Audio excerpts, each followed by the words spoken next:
Welcome to Worthy the podcast, where we have conversations about what it means to feel worthy and what happens when we don't. I'm your host, Jessica Raimondi. Before we dive into this episode, a quick note. This episode touches on mental health and suicide. If you or someone you know is struggling, you are not alone. You can call or text 988 anytime to reach the Suicide and Crisis Lifeline. Help is available 24/7. Welcome to Worthy the podcast. Today I have a very special, very influential, important woman on the podcast to introduce to you. Her name is Meyer. She is the founder and executive director of the Megan Meier Foundation. She's an internationally recognized speaker on bullying, cyberbullying, internet safety, digital footprint, conflict resolution, sexting, and suicide awareness and prevention. Welcome to Worthy the podcast. Tina, you have become such a dear friend of our family as well, and I'm just very, very grateful to have you here. Thank you. No, your family is special. And so, being able to meet you and do this podcast is amazing. So I'm grateful. Me too. So let's start by you telling us a little bit about the foundation and your mission. Okay. So the Megan Meier Foundation's mission is to support and inspire awareness around bullying, cyberbullying, and suicide. And I started it in 2007 after my daughter Megan took her own life. She was a 13-year-old girl who was bullied through school and then cyberbullied. And we eventually found out it was an adult posing as a boy on MySpace back in the day. From that, tragedies and things hit us, and I didn't want to stay silent about a hard topic that I knew other kids were struggling with and families. And so we really wanted to be able to start this foundation. It was started grassroots without really knowing what the heck I was doing, but to really make sure that we have supports in place for parents and youth and educators to know that they're not alone and that we can, sometimes when it's hard, we can find supports and work through it. Oh, I mean, your story, I was even thinking about it today while I was getting ready, and it was like it's very emotional, it's very, tragic. And I can imagine through, that initial shock and the initial grief and the initial tragedy, like what was your first feeling other than that? Losing a child I've lost my father and I lost, my brother, my only sibling, and those were absolutely horrible and tragic. But losing a child, there's no words that even are adequate enough, right? You can go from shock to it's not possible to deep, deep, dark sadness and anger and so many different things of this is not what I envisioned in my life. I envisioned being a mom and I envisioned, the typical things that I knew were going to be hard, but the thought of ever finding your child and going through that, there's not a word that I've ever found that adequately describes the pure, deep pain that you feel. I was thinking about the anger that possibly could have been and the blame, right, to do that when something like this occurs. And so obviously out of this insane tragedy, unspeakable tragedy, this foundation was born. And so how did that process come to be? Obviously, how long did it take for you to be able to? Yeah, I think when you're in that deep grief, a lot of times there are some people in your life that kind of pick you up and kind of keep pushing you forward, right? Mm-hmm. And that's a really hard job when you have to sit there and watch somebody you care about every day barely functioning. And it was my aunt. Honestly, it was when we didn't find out and that the adults were involved, the neighbors, until 6 weeks after Megan had died, right? And so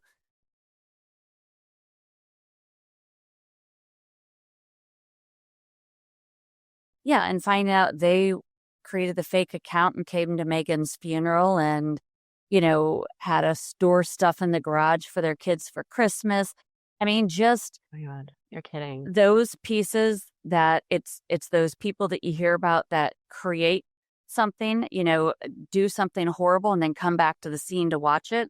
That's really what they did. And so then, you have this deep sadness, and then you have this whole entire anger and vengeance piece too of like, how dare you? How could you? What is wrong with you? How is this even possible? And there's, everybody always says if anybody ever hurts my kid, those other people are done, right? First thing I Yeah. And believe me, it wasn't like I just sat at home and just was like, well, they live 4 houses down the street and sometimes these things happen, Tina. No, I physically tried going down there. I wanted to make them feel the pain I was feeling. I wanted them to know what it felt like to bury a child. I wanted them to feel that pain. And thank goodness there were people that physically had to stop us that said it's not going to bring her back and you have another daughter, right? So I started journaling every night of what I wanted to do to them because I could not reason it. I couldn't make it make sense in my head, right?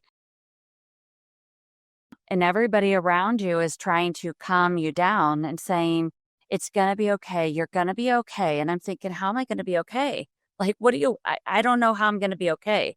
I don't want to live. I don't want to breathe. I don't want to do this anymore without her. I mean, it's impossible, right? And they're like, it's going to be okay. And I'm like, it's not. Like, that's the reality. It's not going to be okay. And so, we went through the legal route and there was no laws that really could do anything. And we wrote an article in the local newspaper about really wanting to make people aware and really get laws in place. And from that, it just kind of went viral. That's how the whole world found out about what happened. And, I wasn't prepared. That's about a year after Megan died. I wasn't prepared for, satellite trucks outside the house. And I wasn't prepared for going on the Today Show or doing these things. It was just, it happened, it exploded, and then they showed up. And my aunt,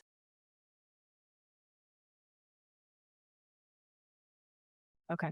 after she passed away, Yeah. So we went into the place of where we went through the FBI and about 6 months of an investigation where they did it. And they had proof that it was her. She said it was her. They had the computers, they did all the forensic data, but there was just no laws. And then that was, okay, we're going to get the laws changed. And then the world found out, so it was my aunt who every time, because I cried and I cried, so my eyes were swollen. And, a lot of times these things can either bring relationships closer or they can really destroy them. And so we were going through that. And so, but my aunt kept saying, no, you get up and you go do it, right? You said you want to do something. So it could be Megan watching this, right? It could be a parent watching this. And maybe every time you share it, it helps. And so I cried through most of it, and cried before I had to do it and cried after and saying, I can't do this. Like, I can't keep doing this. And she's like, yes, you can, and it got to the point of where I think that for me, I remember somebody said in the beginning, like, this has to be really therapeutic for you, and you nod your head and you say, yes, thank you. And in your head, you're like, are you nuts? Like, therapeutic? I keep going through this over and over and over again. And then realizing down the road that the foundation is really, yes, the love for my other daughter and my family is everything. But the foundation is how I breathe. Because I can't change the past. I can't change what happened to her. So if I could use what happened to her to help other parents and other kids and help educate some educators and make a change and make a difference, then for me, I'm doing something about it. Her life wasn't in vain. Megan was bigger than the situation that happened, right? And so for me, that's where it gives me the drive, and it's exhausting work. Anybody that works in nonprofit and works in social services that, work with families or kids that are struggling, it's emotionally exhausting, but it's the families that you hear that are doing well and are, graduating high school or that are not having thoughts of suicide any longer and are happy with friends. Those are the things or learned coping skills that you're kind of like, okay, this is it. This is why we do what we do.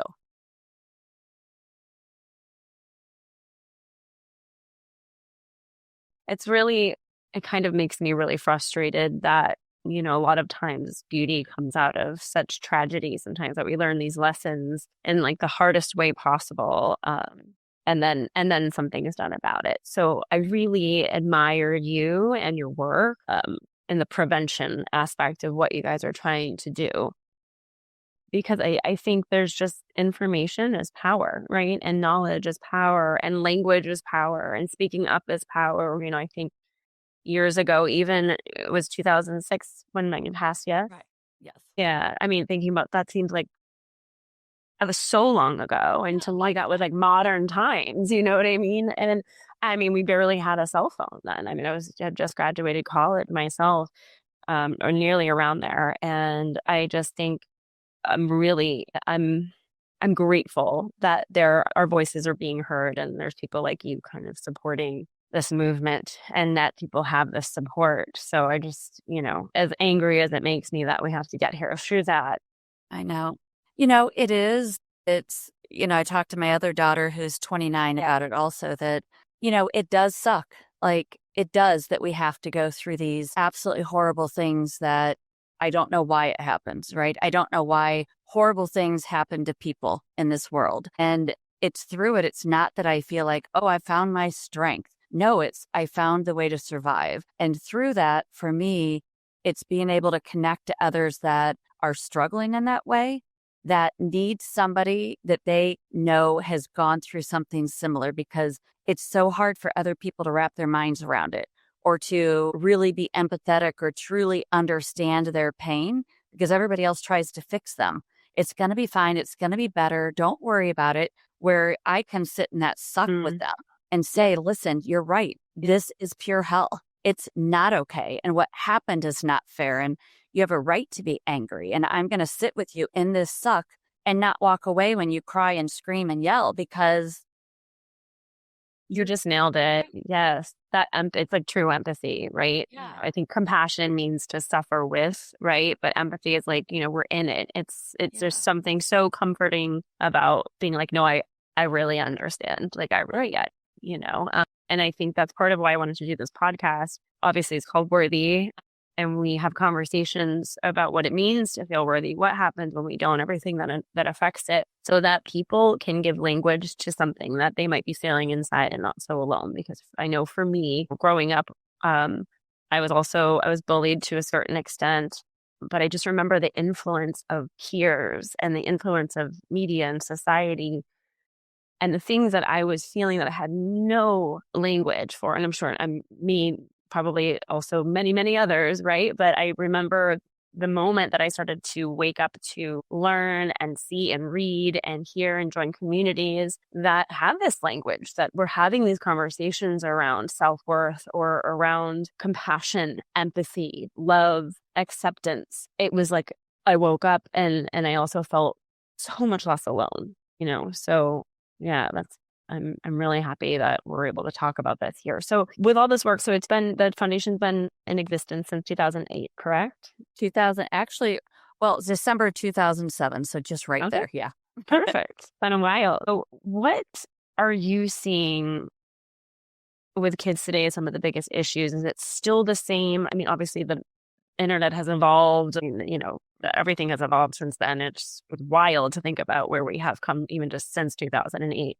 As far as technology goes. But what do you see the main things kids struggling with right now? It still is that traditional, the way that you look. It is about your family. It is if you fit in, if you have a different culture. It is if you have different religious beliefs or non-religious beliefs. It is if you're do well at sports. I mean, it is that whole visual when you're in school of where they visually look you up and down, right? And do you fit the mold of what they view as normal or acceptable, right?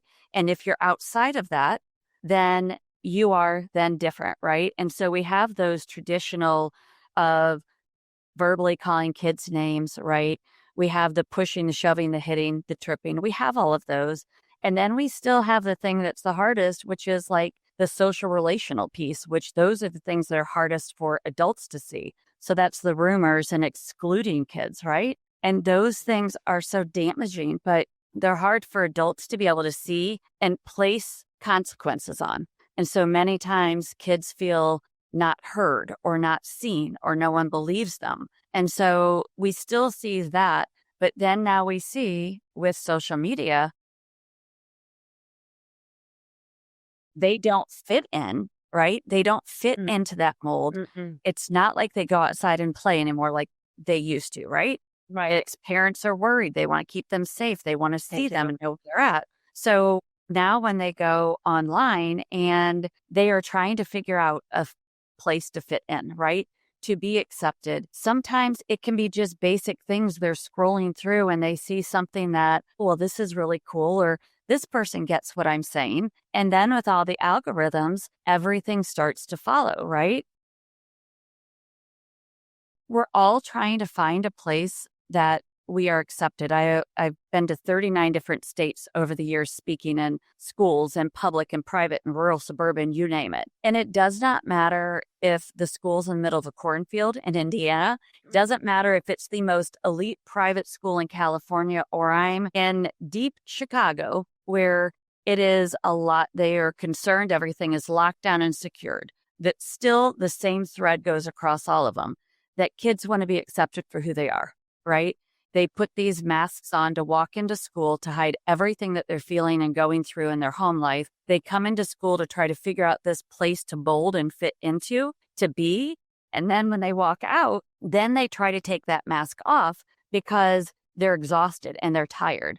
But then they go online to try to find these places to fit in, right? And that can be a really exhausting place. You just woke something up in me. I want to actually just go back to like almost like the first thing you said about that was, and I talk about this a lot with most of my friends have kids, dated people with kids. It's just what happened to like us playing outside. Like, I mean, I remember, not having any phones, playing when you're going in when the sun came down, all of that. You're so right. It doesn't happen. And a point that you just made that I thought was so interesting was that because it's almost like, correct me if I'm wrong, I'm going to try to paraphrase what you said, but it's almost like we're so scared as parents that we're not even allowing that kind of innocence of like play, and because we're so not trusting. Does that make maybe of the world? And so we're keeping them more safe, right? And I actually just also, one more point to say is that I just had this conversation with a girlfriend about sleepovers, right? And so I was like a huge sleepover kid. My mom was so cool about always letting me have my best friend would sleep over on like a school night and massive sleepovers with my friends. That's what we always did. And my friends like, well, I wouldn't do that. I wouldn't allow them to do, but to some extent. And I was really shocked. Yeah. So yeah, if you can say more about that. I think we live in a world, I think technology is phenomenal, right? And I don't go into schools or tell parents, take every single ounce of technology away, get them away from it, right? That's not realistic, but it has then brought so much information, so many stories, good, but then also the bad. So as parents, we are scared because of what the outside world, right? The things that we're concerned about, right?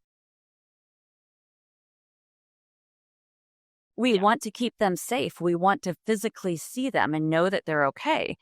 So, sleepovers pretty much in many areas are non-existent, right? Because they hear stories and they are so petrified of, is there something inappropriate going to happen in that house? I cannot see my kid. So no, my kid's staying at home. So, which I understand. We do. Sure. It can be scary, right? We can absolutely go there. Absolutely. It's just the fact that also in our own house, when they don't have that, then when they're on the internet, they're talking to people all over the world, right? So even though they're in the next room and they're on a game and they're on Xbox, right? They're still interacting with people who knows the ages or where they're at. They can act like they're young. So it still is, we're letting them in our house with our kids and that access without realizing those dangers because we can physically see them.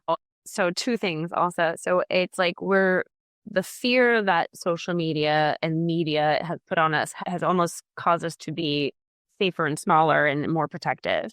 Right. But that protection is also leading to kids still needing to express themselves and still needing to connect, right? And so again, I think that's really like this, I don't even know if it's like a dichotomy or something of this of social media where it was meant to connect us, yet it it isolates us in the same way. And then we starve for connection, and then we kind of almost like rebel against that. It's like this weird cycle. Yeah. Yeah. I think parents I think it's really hard right now, right? I think the world with all of the divide, everything where things are at, we hear about so many things through social media that I think parents are petrified, right? And so we try to do the best that we can do. Every single parent tries to do the best within their own home and how they do that.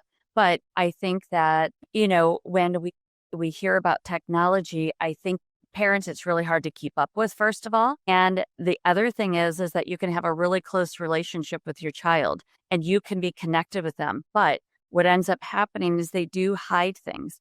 And it's not because you're a bad parent. It's because they try to protect us as parents, right? They don't want to get in trouble. They don't want you to be upset. They've all done it to some extent. Yeah. And so I think that what we see is that we don't see every single thing that these kids are looking at, right? And they're scrolling through. And we only see the behavior changes with our kids. And we see that their behaviors, but then also they don't want to hang out with family anymore. They don't want to have dinner. They don't want to do this. They don't want to do that. I was going to ask, what are some of those behaviors that we can see, that we can be aware of, or parents can be aware of, or just as far as just that disconnect with children? Right. You'll see a lot of times with kids, especially with boys, if they're on those games, right? And they're playing those and they are intense. You will sometimes see anger. They get really frustrated. They get mad. If you ever put a headset on and listen to any of those people on there, I mean, I don't know anything about it. So yeah, I would assume this is where the internet and all of this feeds into boys.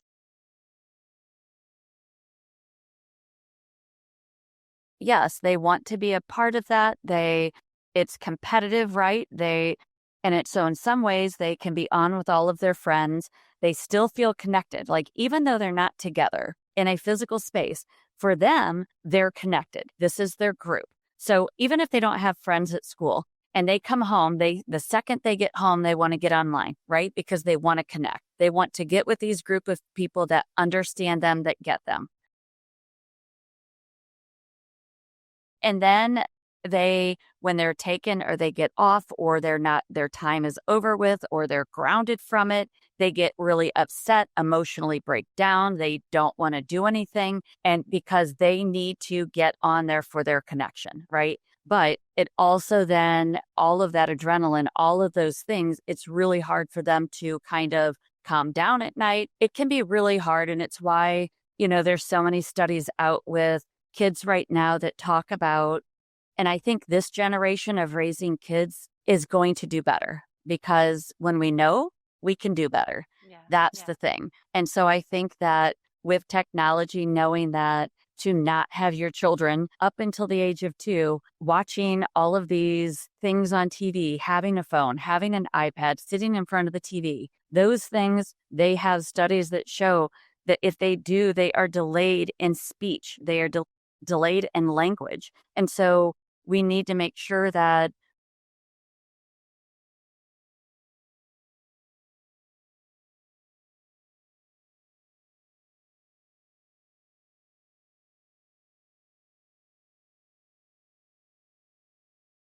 give them that iPad, at the restaurant. I can totally say, I know. But it's crazy when you see these kids, they will be playing and then you turn on like a Miss Rachel, right? Like, that's the big one, right? That a lot of parents are seeing that there's not all of this crazy animation and things that really can be more addicting, but these kids are still addicted to Miss Rachel. They can be 1 year old and they can be screaming and crying. They will ask for the remote. They want Miss Rachel on, and you put that on, and these kids almost go into a trance. It's like a hypnosis. Unbelievable. And so what I see parents doing now is giving it that like 10 minutes, right? That 10 minutes, and then that's done. Not, watching Paw Patrol or all of these things for hours, because we know that those were created and animated for addiction, right? They need those to be big and animated so that kids keep watching and buying and watching and buying, right? So I think... Yeah, well, that seems like that's that's our landscape. That's kind of this world that is becoming the world of technology that these kids are growing up with that we did not have. It was not the same. It was TV, maybe a little TV.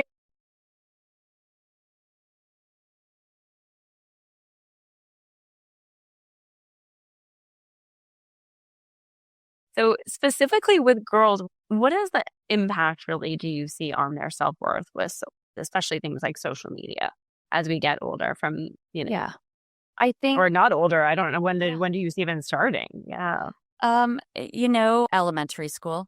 I mean, kids have, when you go into elementary school, they have phones, they have access to iPads, they have TikTok downloaded, they have social media downloaded, Instagram, right? And so that's not uncommon at all. And again, I don't think these parents are horrible. I think parents have to do what they have to do in their own home, right? So for many different reasons, that happens. So, but you have to also understand that when girls are trying to, their bodies, and we mature differently, and we're trying to figure out what is cool and what is pretty and how to fit in, that when we don't look like the other girl in school that seems to get more attention or invited to the parties more, everybody likes more, right? We want to look like them. We want to be like them.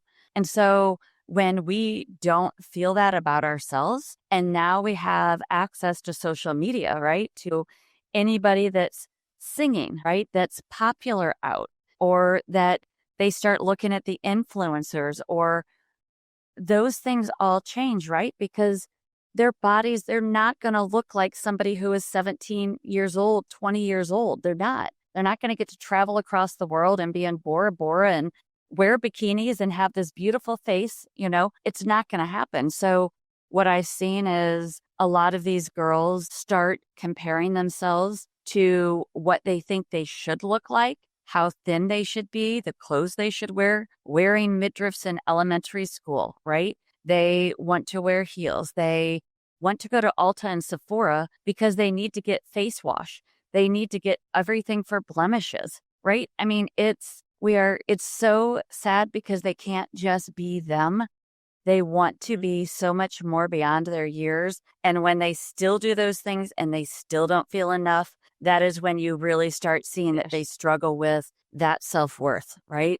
Yeah. And it's hard. I remember this, I look at social media as almost this like instant gratification, instant information, because those feelings, I mean, again, part of the reason I'm doing this podcast is growing up, I did have those feelings, I was a kid that walked around middle school, I was thin, fairly attractive or whatever, given my braces. But I had so many rumors made up about me to the point where my mom would let me stay home from school. Like I was, middle school, so however old that is. And it was so debilitating. And I felt so isolated and so left out. I would come to school and maybe like the whole grade would be like not talking to me for whatever reason. I still can't make sense of it to this day. And I just remember, that making me feel so, the importance of needing to fit in already. Like, right. That is just me going into school. Right. Or having a boyfriend that like threw a party and didn't invite me. That was a big thing. Like that was like, it was kind of like, I'm dating you, but like, I'm going to do this over here. I can't imagine having to see it on social media. Right. The party that happened that I wasn't invited to, like, right. Or, and I remember magazines, reading those fashion magazines that, again, like a lot of what's happening in culture now is there's so many models that are representing the bigger population, which I think is amazing because back then it was thinner, right? And I could relate. I was always rather thin growing up. But I would read these magazines, and I love fashion, love fashion. And I would put those magazines down and feel like fit about myself. Something I always felt was missing, something I needed that I didn't have. And it was usually having to do with some sort of body image thing. Right. And that was from a magazine. And do you know what's crazy is that I love those magazines and I still will get one for an airplane ride. Right. And I still don't feel good about it when I put it down. I don't feel good about myself. I cannot imagine, social media and what I've actually done even on social media is I started to get more comfortable is that I actually kind of algorithmed myself. I like tweaked my algorithm. I only see inspirational quotes. I only see funny things. Like I tried to like mute accounts that just didn't, I don't want that comparison thing. And I think so I can't imagine I have the wherewithal to know to do that or to like self-protect or to rise above or whatever. These kids, having this access to this information, these pictures, the sexualization tenfold from what we had. Right. It's incredible. Yeah. And their brains aren't developed, right? So they are impulsive. They don't see next year. They don't see next month it's going to get better. They don't see down the road. They see right now. Like right now, when they don't fit in or they're not accepted, that is their whole world. Right. And so it is. It truly is. Yeah. It truly is. It's so hard for parents because parents, we always want to fix it and make them feel better. And like, it's going to be fine. Don't worry about it. But we have to sometimes remember what we felt like in those moments so that when they're there, we can say, you know what? You're right. This is hard. This does feel like.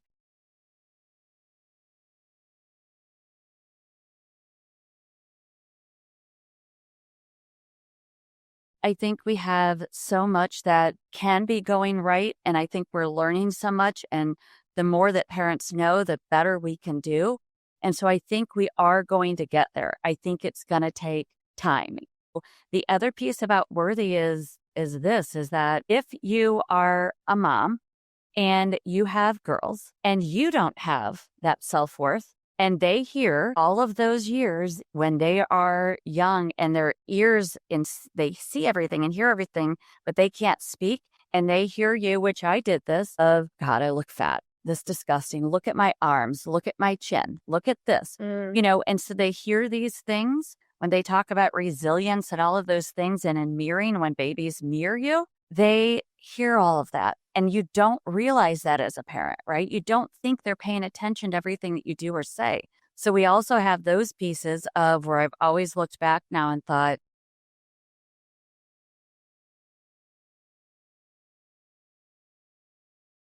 yeah, I was on a diet in 7th grade, right? I mean, 7th grade, I wanted to look like the other girls. So at that time, it was, you got into a size 0. If you got into a size 0, then you were not fat. If you were above a size 0, a 1, a 2, forget it. So I ate baby food diet for a solid month. How my mother was not reported to DFS, I have no clue. It was a whole different world back then. Parents smoked in the delivery room back then, right? They smoked in airplane. Parents definitely did, yeah. Right. Yeah. So, but I ate that and would have a small salad like in a bowl like this big. And I lost 30 pounds going into 8th grade and I got into the size 0 pants. I weighed 99 pounds. Oh my God.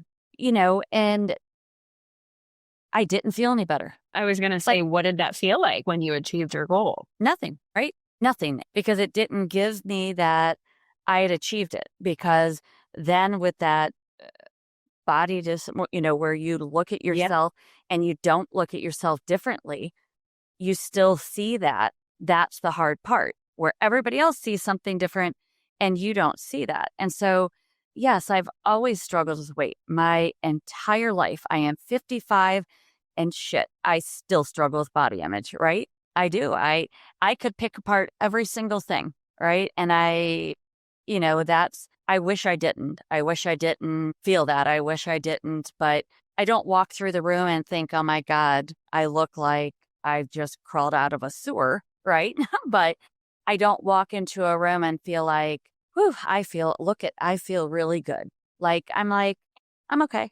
More in that like accepting realm or whatever. Yeah. So if you're noticing this with kind of in schools and things like that, and you're hearing young girls speak like that, is it like going back to that empathy? Is it more being able to sit with them through that discomfort than trying to change their minds about it? Is it something like that? Is making it okay to feel that way? Yeah. Because there's also a lot of shame, right? That's the shame. It's not that anybody else sometimes, when you're going through this, it's not like your family. Some families, yes, are very dysfunctional and not good. But most of the time you don't have them like saying things to you to make you feel bad and guilty, right? Exactly. It's that shame of what we feel internally. That's the hard part to get rid of. So I know that no matter what anybody else says, if I don't sit in that suck with them, listen, validate their feelings, not their behaviors or their actions, but their feelings, and say, you know what, that is really hard. But, we need to talk to somebody, right? It's okay to talk about this. You're not alone. And it is hard when you feel this way, but there are some things that we can do to start feeling better about who we are. It's not all on this outside. We have to do other work. And yes, I have done work through the years, believe me, and worked on the way I am with my other daughter. And so there is it, but I think it's always lifelong, unfortunately.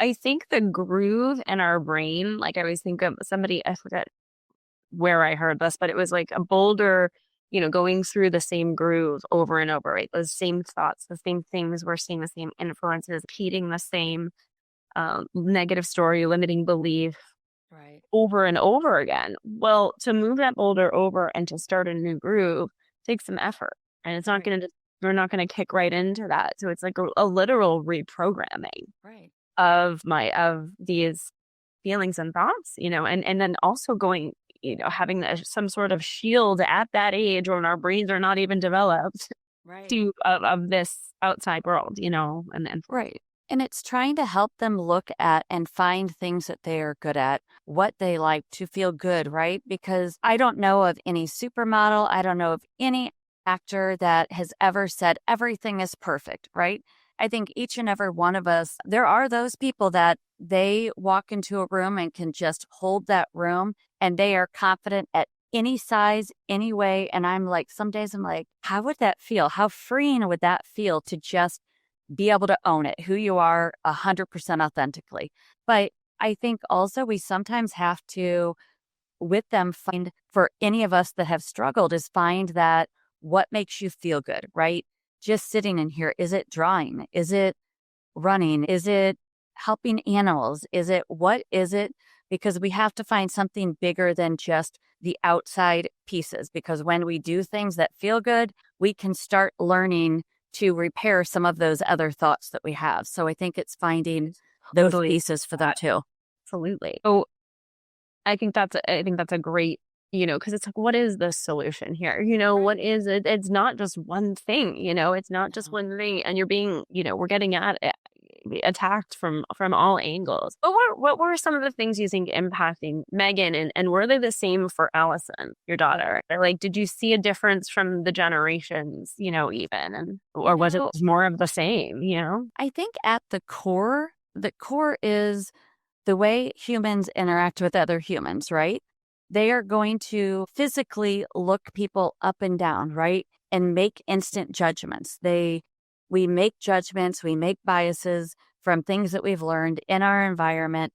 And so I think that we all visually look at people and just people watch, right? And so I think it's just gonna happen. Yeah. right, right. Right. And so it's really trying to get people and kids to understand that, yes, when you see somebody else who is different or acts different or is quirky, right, or likes different things, that's not a bad thing, right? That doesn't have to be a scary thing. It just means that we all have differences. And what we try to do is find out any common threads that we have, right? Not what separates us so much from that, but like what are some common things? So when they're doing social emotional learning, talking about different things, finding some common threads along with differences. But, I think Megan, it was her self-worth.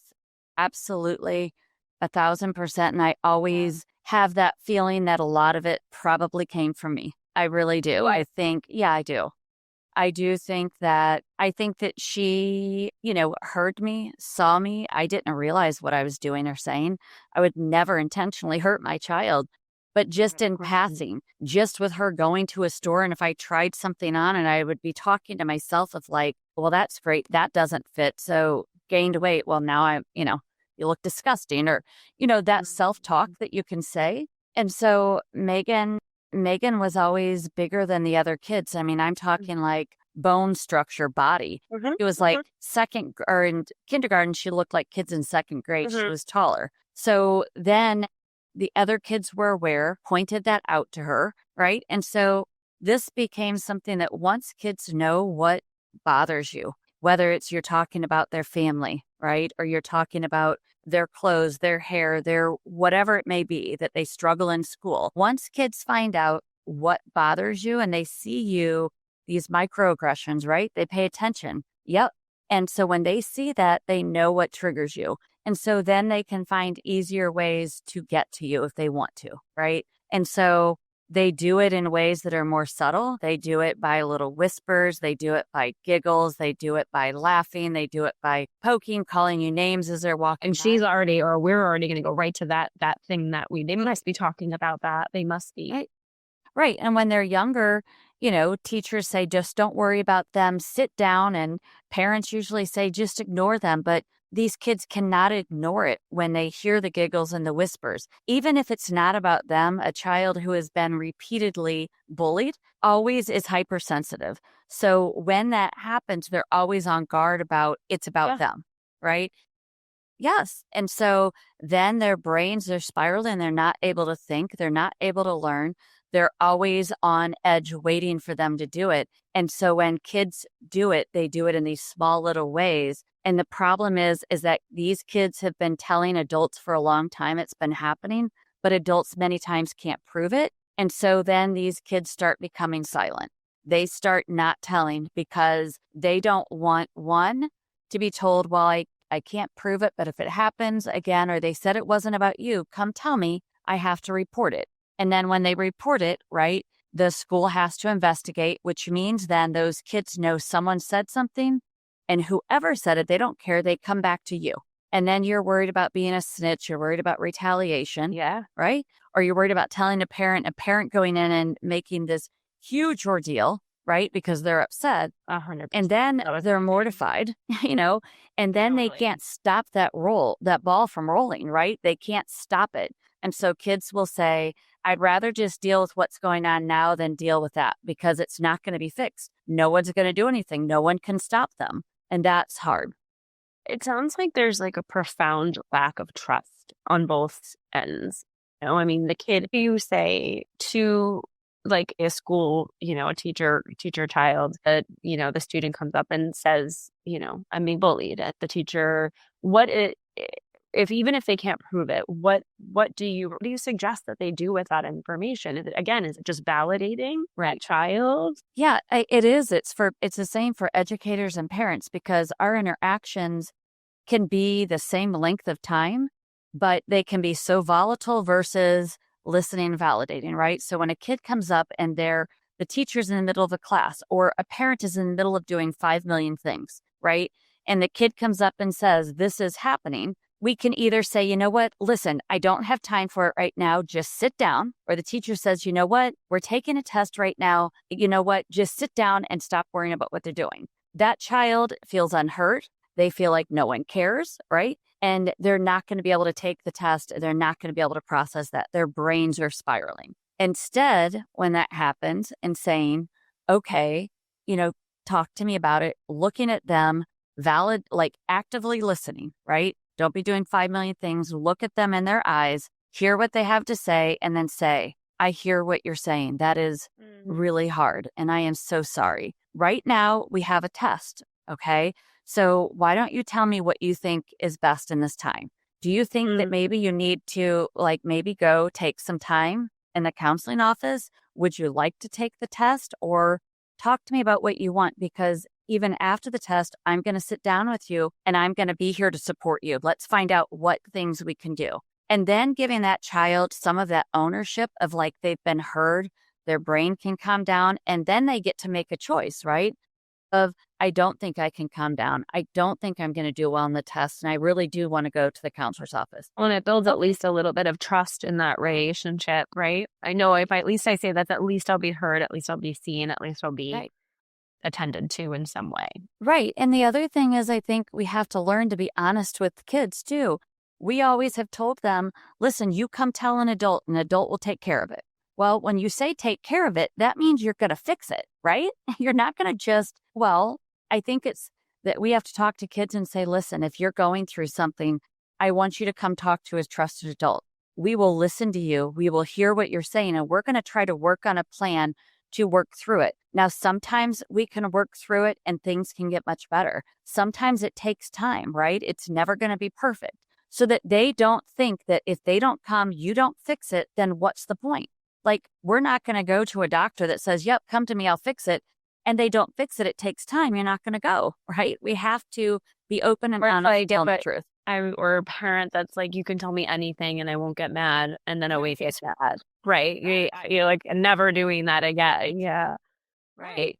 I do think that's really interesting. And I think, for the educators and parents too, I just think trust is so important. I really think my parents were always incredibly, they were there. I knew they were there. They loved me, but I think there was a lack of trust so much on both of our ends. And I feel like I really was somebody who needed to feel like that I was trustworthy. Like I wanted them to believe in me. And they were very scared a lot of the time. And that came off as distrust to me when they were just really distrusting of the world. Right. And then, I also got a lot of misinformation because they were scared. So I stopped going to them with a lot of things too. And I think the isolation is just really dangerous. And, I really hope that, even just through this podcast or the work that you're doing, that, we can find a way to make that relationship, stronger and prevent some of those kids from feeling alone or worse. I mean, parents are scared. We so often parent out of fear, right? Because if there was a stamp that could tell us, you're going to go through a lot of stuff, but in the end, your kid's going to be okay.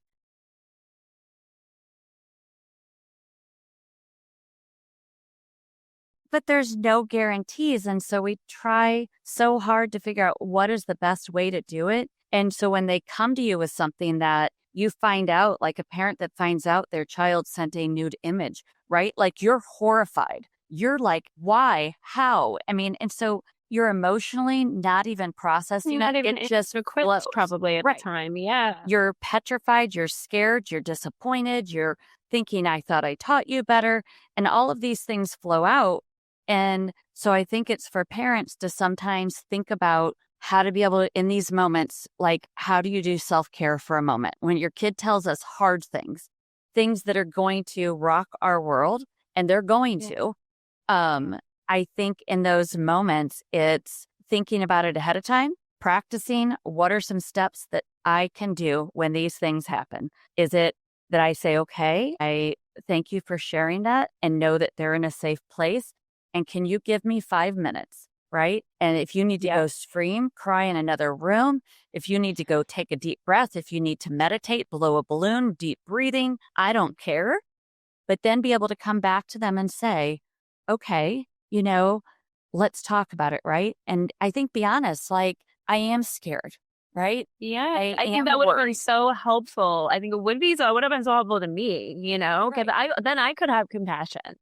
Right. Then too, I think I always say to my mom, because, as I got older, when I moved to LA, she came to visit a lot on her own. And I got to know her as a person. And I think, again, our empathy isn't developed until 25 or mid-20s. And you're just so self-consumed. Yeah. But I didn't realize so much of what she was going through and feeling as a woman, as a wife, as a daughter, as a mother to 2 children. It wasn't just the Jessica show, although we love to think that it was. And they probably say, but we each gave her a run from the money, just not knowing what she was going through in particular while trying to raise me, who was, rebellious and very sensitive. I was a very, very sensitive kid too, and vigilant. Because of some things that were happening to me too. Yeah, once she started telling me, I really just it was so nice, and the compassion that like swept over me instead of angst and anger and resentment and like not, impossible to understand me, impossible to understand you. It's like we kind of became on the same plane, and things made so much sense. But That's hard to do in the moment, and that's hard to do with It is. teenagers. But I think Yeah. you just nailed it. Being honest, being vulnerable, I think will get you Right. so much further in a way as a parent. And that's, again, Right. my non-professional Yeah. opinion. Hey, listen, I am not a therapist, so Right. I am not, it is really from working with hundreds and thousands of sitting down with families and therapists and educators and kids from all different ages and talking about what's working and what's not working and what are we as adults doing right, right? And what are we not doing? Yes. What's not helping you? How do we support you, right? And so I think that we will, when we do get older, we do see our parents not as parents, but actually as another human being sometimes. And like, Totally. wow, that had to be really hard. But I do think, like, even in those moments, if you say, okay, we're going to talk about something really hard, you're talking about something really hard right now. Let's both just take 5 minutes, right? Let's both take some deep breaths. Let's both just sit here, whatever that is to kind of help. So then take some deep breathing. Then, okay, let's be able to talk. And the coolest thing that I see, and some of the staff that work here have Yeah. younger kids. And I think, of course, because of working in this environment and being very aware of technology and very aware of all of those concerns, they all are now talking about like big feelings with kids, right? So when they throw tantrums, instead of like knock it off or don't cry or whatever, it's more of, okay, you have a really big feeling right now and let's talk Mm-hmm. about it. Do we need some time to take some deep breaths? And I mean, these are Right. toddlers, right?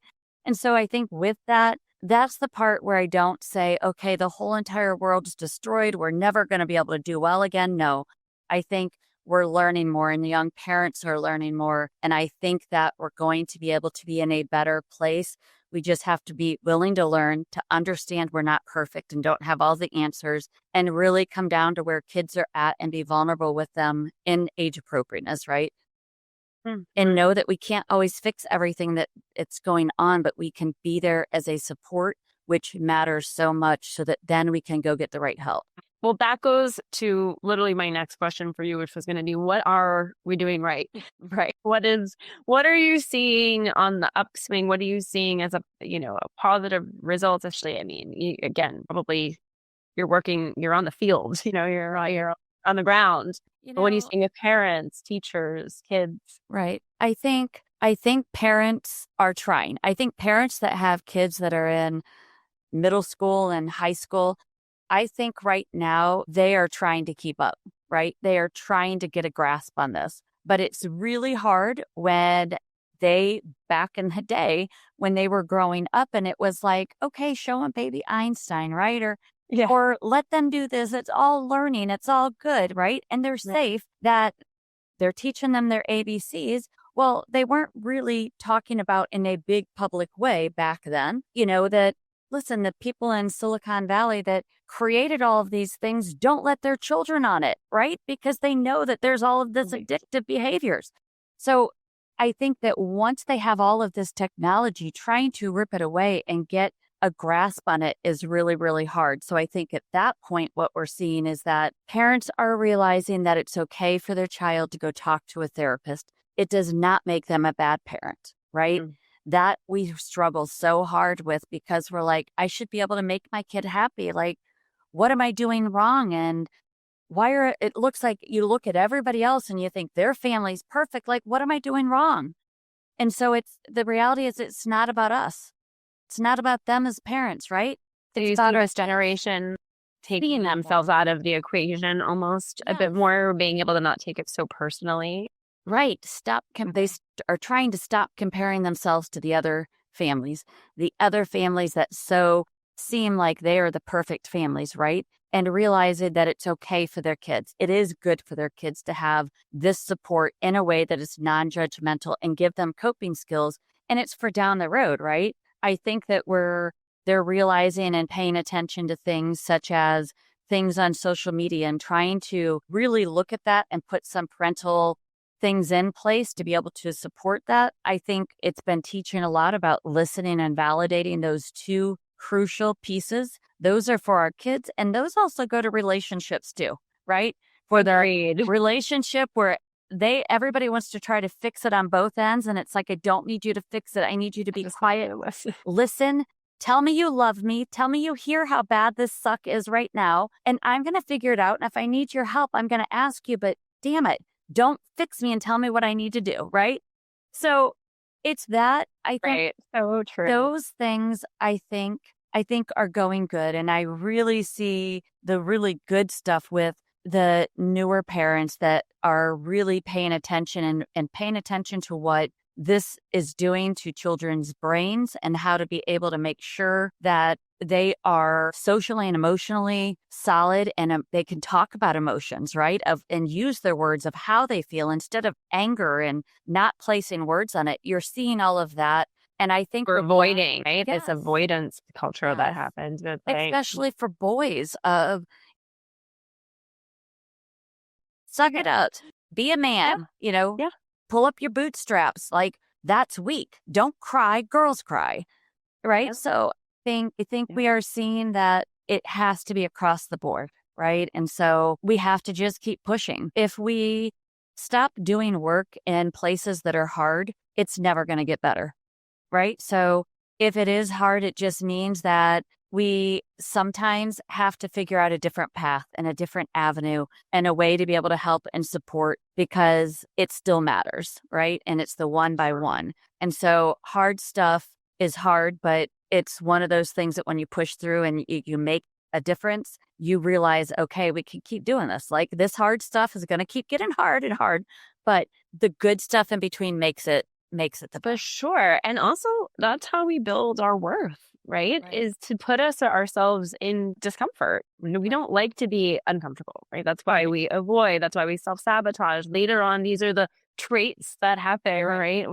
We get in our own ways because our mind, through hypervigilance and learned, be afraid, to be sensitive, to be on the lookout, to be distrusting, our brains are trying to keep us safe and small. So that's where we come into like not risking and not taking chances and following dreams. But it's so true. I think moving through something, just because something's hard doesn't make it impossible. Right. And through that challenge, it's like we grow just a little bit more. Right. And if we can do it together, even better. All right. Yeah, I mean, this foundation for me is, and it might sound crazy, but it is my self-worth, right? It is my place knowing that, through these things, like, I know it matters and it's not me alone. It's not anything egotistical or it's just not all me. Believe me, there are so many people in this foundation that help make this foundation. But knowing that what I'm doing and we get to see the difference, that's the thing of, okay, there's a reason that you're here on earth, right? There's a reason that you're here. And this is your purpose. And that, for me, it fulfills me. It fulfills you. Yeah, that's what I was going to say. I think fulfillment is a huge part of worthiness, Right. I can see that. And I'm grateful and happy for you that you have had that through this experience. So you've touched so many lives through this horrible tragedy, but also this important work that you're doing. What lasting impact do you want to have? Yeah. I think if today was my last day on earth, right? Yeah. I would want kids and parents to know that none of this is fake, that the things that they're going through, they are real. They matter and their lives matter, right? And so to keep pushing and keep fighting and through deep tragedies that we all may go through in different ways, that through that, while it seems there's no way you're going to be okay again, that in time, getting the right help, keep pushing and finding that place that we can make a difference again, right? We can find a way. And so I want kids to know that their life matters, and every kid or every family that I've ever sat down and talked with, it's never superficial. It's never fake. That I truly, in those moments, I am there and there for them. Not because it's about Megan or I'm thinking about that, because in those moments, the world stops because of what they're feeling and what they need. And that's what matters to me. That's incredible. Thank you. Do you think that we'll ever reach a point where bullying ceases to exist? No. I don't think so. I think it's been around forever, right? I think that there are ways that we are making a difference. I think it doesn't come from us as adults, though. I think that we can put, I think we could, if somebody won this huge lottery and gave a school district $50 million and their whole goal was fix bullying in the school so it never exists. How are you going to control humans, right? How are you going to control their beliefs and their views, what they come from home? When they come into school, those beliefs and those views, and then us as adults putting in all of these things aren't going to work, right? It may help some of it, right? We can put therapy, we can do that. The only way that we're truly going to make a difference is if we truly work with kids in school from all walks of life to empower them to use their voice in the right way to support the kids that are getting made fun of, right? Because in those moments, then they can quash something down. They can get another kid that thought they were being funny to realize that wasn't so funny and get them to silence and support that other kid. And that other kid needs that pure support more than they need adult support in those moments. So we could do it if we really worked with the schools, and that's where we could make the difference. The reality is adults don't like giving up control, right? Definitely. Yeah. Is it about kind of teaching like the kids compassion with each other so that if somebody is seeing, like you were just explaining, like if somebody is seeing a child, a friend, even not a friend, being bullied or made fun of or teased or whatever in any way, that they can have the courage to step in and say that that's wrong, Right. I think it's hard. So we talk to them about, first of all, you don't ever want to put yourself in a place that you're concerned you're going to get hurt. If they're physically fighting, 100%. right? We don't want you putting yourself in that place. But I think if we talk to kids that, not just kids that are straight A's, right? Not the kids that are on sports and the popular kids that seem to do everything right, right? Sometimes it's not all right. It's on the surface level. Yeah. But talking to them about empathy, what true empathy means, and that we never know what daily struggles are. So you have to really get to the core of where kids are at, what they're feeling, how they walk into school, and what they internally struggle with, right? And then you have to teach them ways and to do it in the right way. We don't want them going up and physically attacking another kid or screaming and verbally assaulting another child, right? We want them to be able to use their voice in a way of, hey, listen, knock it off, right? Or if they're uncomfortable with that and they don't want that, then they can go up to the kid and just say, hey, listen, I just saw what they said. Right. Right? And I'm sorry, I don't know you, but that's not okay. Yes. To class, or do you want to go talk to somebody about it? Right? It's those basic little things for that kid that feels like no one cares. Right? And so I think teaching them those and empowering them in the right way will make a difference. I've asked kids in schools like, hey, listen, have you guys ever gone to a store, right? And you've held the door open for somebody that you didn't know. And they were like, oh, thank you. Have you ever gotten that weird little feeling in your chest of like, you feel good about it? And they're like, yeah. And I'm like, those are the little things that we need. That's it. Like these little tiny things that you do not because you have to, right? You do these things because you care, and then it helps you feel good, right? You're doing something. It's even self-upsetting, for them. It is true. It doesn't. It does. There is that magic that feels so good. Yeah, about extending kindness and generosity to others. And I think it's like having more of those experiences, right? Right. Hoping to encourage more of those experiences. Yeah. Right. It's teaching and, getting them to understand the right ways to do it.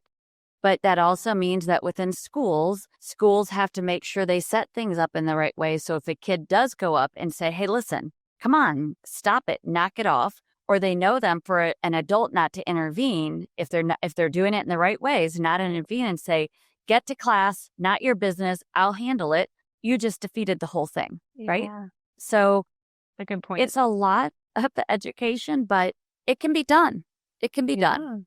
And it's a practice. It's like an unlearning, a relearning, new ways. And hopefully maybe someday this will be the norm learning, instead of it being the other way and having to climb this uphill battle. So what on a national, even maybe global level, do you hope to see happen maybe within the next 5 years, the next 10 years to address bullying, suicide prevention? Right. Yeah. I really With your wish. foundation. I mean, our goal is to certainly keep providing more supports, right? We're really looking at what are ways, down the road that we can maybe even do some groups for parents. And it can be globally, right? It can be just having that group where parents can talk about their struggles sometimes of, I've got my kid in school and I don't know what to do, or that it's my niece's son that's doing it, or whatever it may be, and talking about that to give them one, support, but then also giving them some tools to walk away with, feeling that they've been heard and validated. And here are some steps, right? And so we want to continue to do more of that and providing more supports for schools, right? And students, because that's the biggest place that we can reach students at. I think for our world, I think technology wise is being able to put more restrictions in there. Yeah. It doesn't mean that an adult cannot create an account and give access to a minor. That doesn't mean that's not going to happen. But for those parents that are really trying to monitor it and try to keep that on lockdown, our algorithms, absolutely, for any child that we know that is under this certain age, they do not need any content that is not age appropriate, right? We want to make sure there's more things that are on there that can be more inspirational, right? Yeah. More supportive, more resources and more outlets for them to know that they're not alone, but it needs to be in a group that is a group that is going to be supportive in the right way and not in just a negative way. Yeah, that's a good point. It's like maybe rather than taking something away, adding more value to what's Right. already there. Right. And I think educating parents more on how to be able to support their kids in this world. I think that's so important. Ever changing. Yes, absolutely. Wild. It really is. What about individuals? Like, how can individuals help make changes at legislative, levels or in their communities? Right. So they can, one, find out who the representatives are. They can look on the state and find out what are those laws that are there.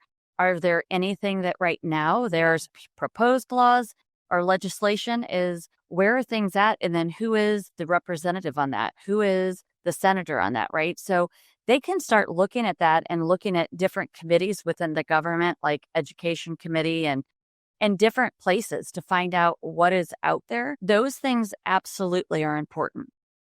The other piece, because a lot of times legislation from schools or from states are what then put policies within public school systems. Yeah. So it definitely funnels back down to then once that law is in place, then those laws, then it usually goes to the insurance company and the attorneys for the schools, and then it becomes policies within those public school systems. So it is one, looking at what policies are in your school. What is that about around harassment, bullying, cyberbullying? Do they have anything on suicide prevention, mental health supports within the schools? Or do they work with outside agencies? And so I think those things are important. I think learning what 988 is, right? Every adult should know what that is. Every adult should be able to say and know if they encounter anybody who is in a mental health crisis, who is talking about suicide and not wanting to live, to be able to stay with that person, call 988, wait until they can get them to the right place or somebody comes to support them. Those are basic human things that somebody can do, no different than if somebody was having a heart attack and you called 911. The 988 is like the 911 for mental health. Is that correct?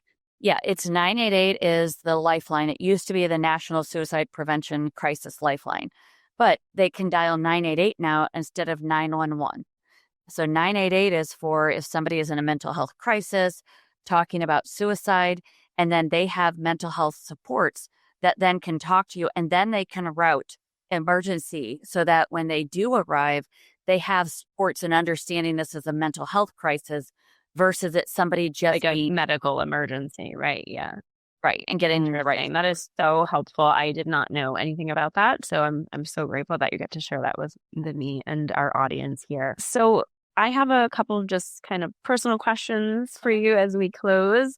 something I like to kind of ask our guests is, what is your definition of self-worth? For me, if it was just for myself, is finding something that fulfills you and that you know is making a difference in this world, right? Not just for you, not just something that you do something because it's self-serving and it feels good in the moment.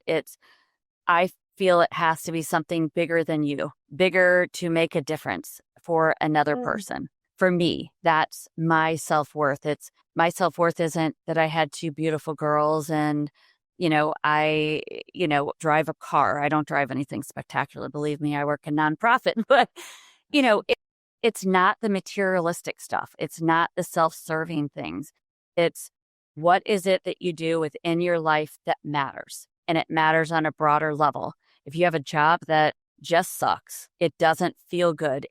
You go to work, it pays well, it does what it's supposed to do, but there's nothing philanthropic about it. There's no volunteering. There's no tie to helping people. Then find something outside of that that feels good to help in your community, help within your child's school, help a group of girls. If it's Girl Scouts, I don't care what it is, and they need to talk about supports, doing something beyond just you to make it better. That's what self-worth is to me. I love that. I love the idea of it being outside of yourself. It's not just, it's bigger.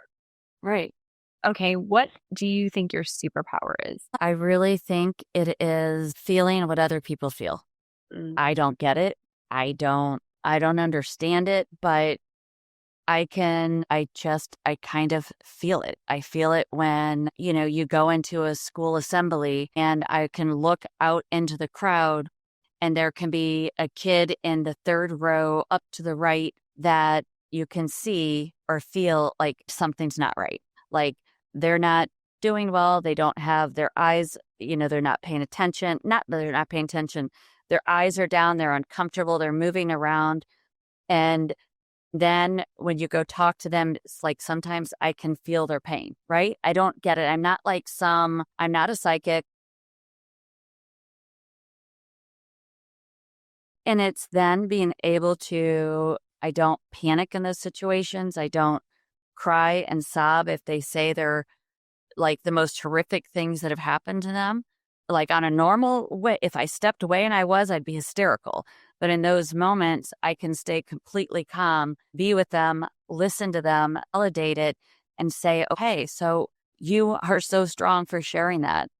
I can feel how hard this is for you. And so will you stay with me so we can go talk to that counselor? Will you stay with me or can we go together so we can get that help? And I think I don't know where it came from. I really don't get it. I was never a public speaker. I was a real estate agent. When all this happened with Megan, I worked in a law firm out of high school and before that. And so I don't know. But that is probably, it feels like if there was a superpower, that would be it. Sounds like a pretty good superpower. And it sounds like you've done this incredible job turning pain into purpose in a lot of ways. I think, for people that I'm sure listening to this might be called to take some sort of action and are moved by obviously your story, Megan's story, what could they do? I think when we hear stories that we want to fix the world, right? We all do. Yes. We're kind of like, okay, give me a pen and paper. Like right now I'm writing it down and we're fixing this tomorrow. And that's kind of what I am like, give me the plan. Things off lists. Yeah, exactly. Yeah. And so I think it's the baby stuff, the baby steps, right? So I think if there is a conflict in a relationship you have with a friend, if it's conflicts, different things that you're seeing, take a deep breath. It's okay to look at yourself and realize like, okay, I've made some really harsh comments, or maybe I'm not looking at this. It's sometimes when our kids see that we are taking those steps to sometimes realize we made mistakes, we can show them through doing things, through changing. So it can be that small. If it's through their school and they want to see something more, get involved with the school, find out with the counselor's office, what are we doing, right, to support our kids' mental health? What are some supports? Get some parents that maybe are like-minded and talk to the counselors at the school and say, what are some things, how can we support them? What are things that we can do in our community? Is it to,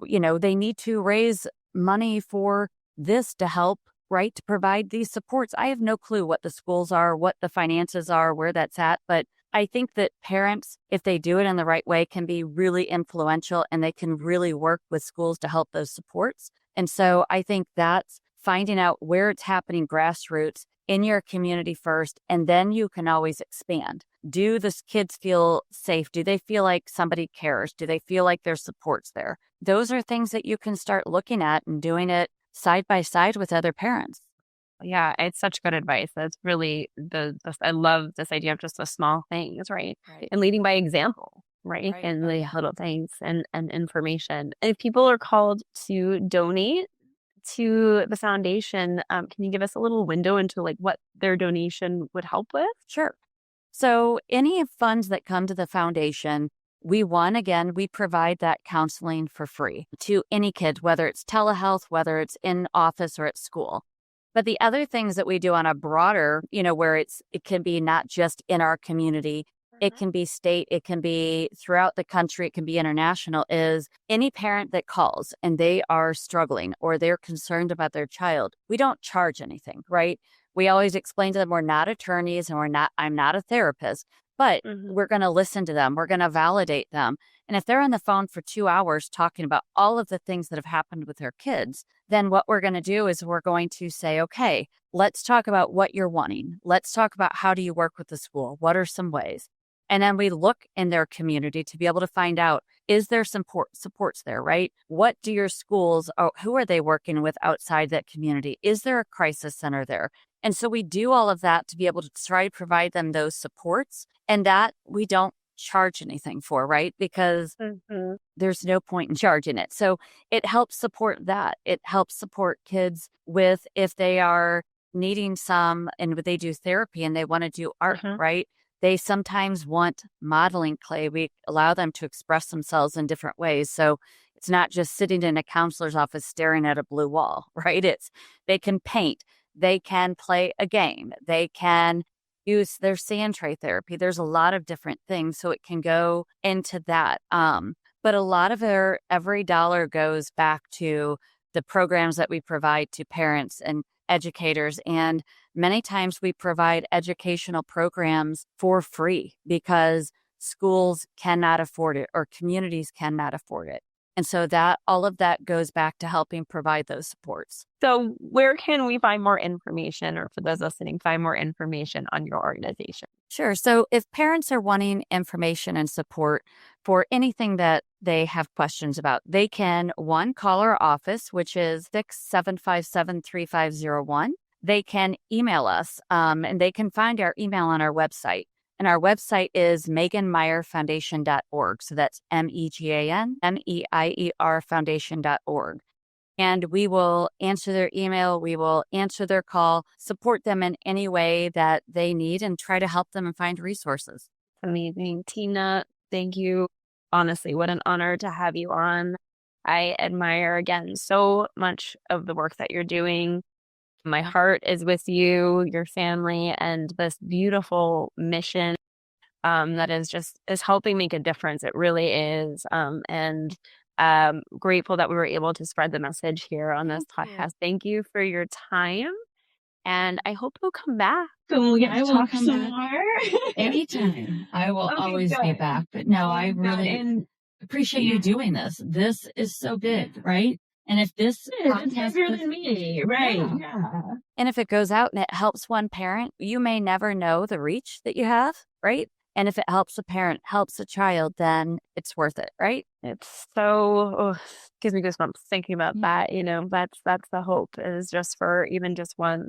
Well, thank you everybody for listening, for watching, and we will see you next time.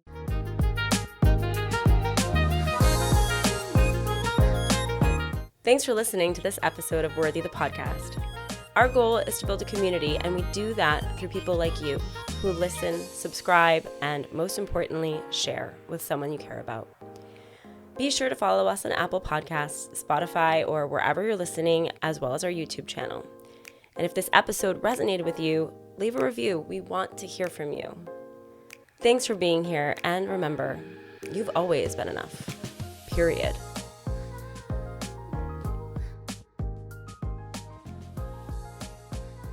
This podcast is meant to inspire and educate, but I am not a licensed therapist or medical professional.